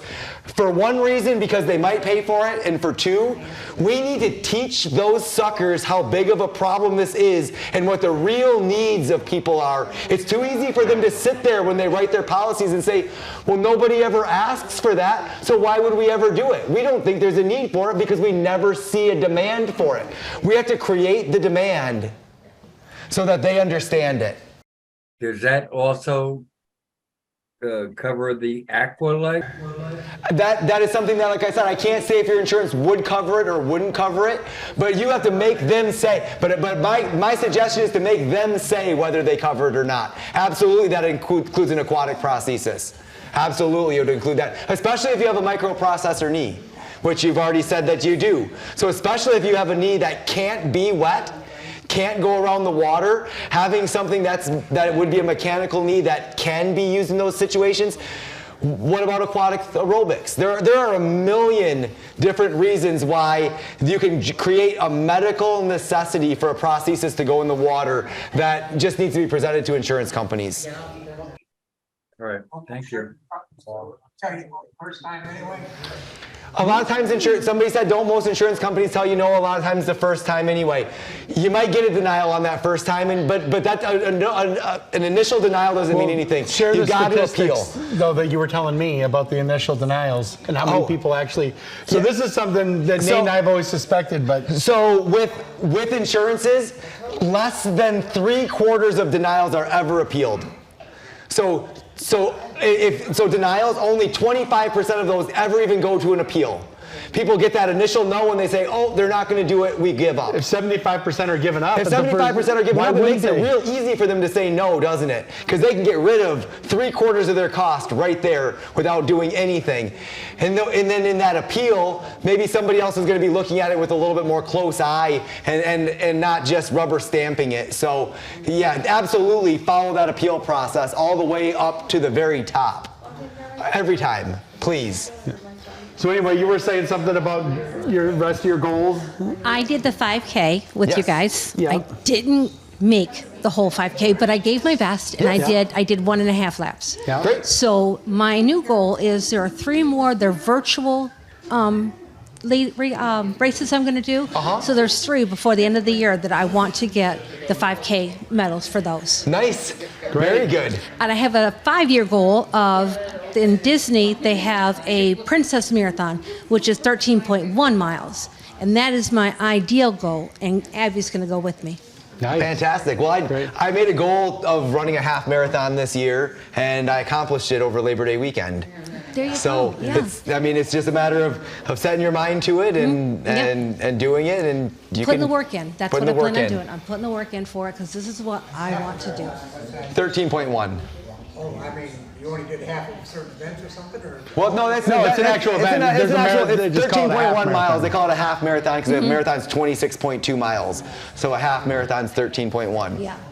No, I finished. I didn't get to the halfway point and say, good enough for me. That's it, we're done. Does anybody else though have any goals or anything that they might want us to kind of prepare for the next session? Any thoughts? Go ahead. Get back into the pool after they drain it and clean it. You're very good. Very good. Okay, I got a quick question for anyone that's below the knee or above the knee. Is it easy to climb a ladder? Because remember, before I lost my leg, I used to do like construction, everything. How is it with climbing a ladder? I know Scott's not going to want to answer this question. Yes, I can. Oh, take the mic. I can. I can climb a ladder. We have a ladder that comes down from our attic, so I can climb up into the attic, climb the ladder all the time. Absolutely doesn't. I'm below the knee, and there's no problem. So the main thing to remember, and I know this is what Scott is thinking right now, because Scott's not a fan of people with a prosthesis on a ladder at all. Him wearing a prosthesis, He won't jump out of a plane either. Well, he won't jump out of a plane either. It's true. Not if it's running. but Scott, but the thing to really remember is that you're not going to feel the ladder with the prosthetic foot. So there's you want to take these extra precautionary steps to make sure that that foot is secure on the rung before you put your weight on it. It's just that's going to be incredibly critical. If it's something that we're not endorsing climbing ladders, but if it's something you're going to do, please just take that extra caution and realize you're not going to feel, and it could be very easy for your foot to slip off that rung, and then your fall's a lot farther than from standing on the ground. I've been up on ladders and on the roof, and going from the roof to the ladder is very tricky. So what he was just saying was going from the roof to the ladder is a very difficult process. What Dave was just saying here. Climbing from the roof back onto the ladder because you can't see very well. You can't feel where things are. I mean, the bottom line is I've had that you're going there and you can't tell if your foot is on the rung and you don't know why, but it's because you're hitting one of the rungs from before, or You're scared you're going to kick the ladder over. well, all your weight is at the top. Right. So It's way off. yes, it's right. I'm not saying I've never been on a ladder. I just know the reasons why I recommend against it. Right. Yeah, go ahead. I don't know if anyone, I just have this massive fear problem of falling. Has anyone tried hypnotism to erase the fear? My background, I'm a psychologist, ironically enough, with autistic kids for 40 plus years. But, the 21st fall just rattled my cage. So I don't see anybody here that's saying that they have tried it, but I mean, I guess he asked if anybody here has tried like hypnotism in order to help get over the fear, like a fear of falling or fear of anything. But I mean, here's the thing, and I mean, I'm sure you would be an advocate of this with your background, whatever means necessary, right? I mean, there's not a correct pathway to finding what helps you overcome that fear. So if that's the pathway that helps you to kind of reset and have some confidence again, we're advocates of whatever pathway it takes. Mm-hmm. No, I appreciate, I truly appreciate that. But a little fear is not a bad thing. We're also advocates of a little healthy fear. Big time. Yeah. Big time. No, we're not saying to not be it. It's sort of like a halfway hypnotism. Right. Be cautious. When you awake, you will be very cautious. Okay, well, I guess we're a few minutes over time. Great session today, guys. Loved it. We hope to see as many of you back next month as we possibly can. And Dave's got it right in the head. Next time, we'll do a little talking because we always do a little talking, but we are going to be setting aside some time to sweat. So be ready to work. And is it always going to be the second Wednesday? Correct. Yep. Yes. September, October, and November. Do you have the date? All right, very good. I will be back. I'll give you the date in just a second here. It's October 11th. Yes, daughter has said that, or sister. Yep. Gotcha. Okay. Fantastic. Okay. Thank you. Thanks a lot. Bye.